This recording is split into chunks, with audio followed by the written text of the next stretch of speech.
শত্ৰুপক্ষই ঘৰৰ দুৱাৰ দলি পালে আৰু আমাৰ সৈন্যই গভীৰ নিদ্ৰাত মগ্ন হৈ আছে। হাজাৰ হাজাৰ সৈন্য বাহিনী লৈ মোগল সেনা দ্ৰুপে আগবাঢ়ি আহিছে আৰু আমাৰ সৈন্যই গড় বন্ধা কাহানিৰ বিপৰীত লালকাল। এনেকৈ হলে হ'ব নেকি দেশ ৰক্ষা? যিসকল সৈন্যই কৰ্তব্যত থাকি দি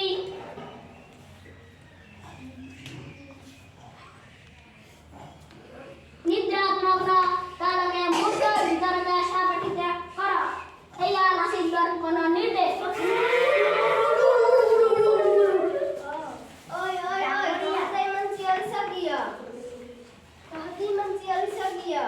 ভাগিন তুমি ভাগিন হঠাৎ টোপনি আহিল।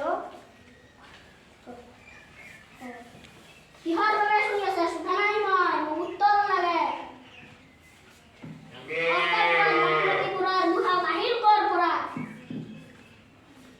সকলক দুখ দিব নোৱাৰি ভাগিন, তেওঁলোকো তেজ মহৰ মানুহে। বিপদে কেতিয়াও কাৰোবাৰ সুবিধা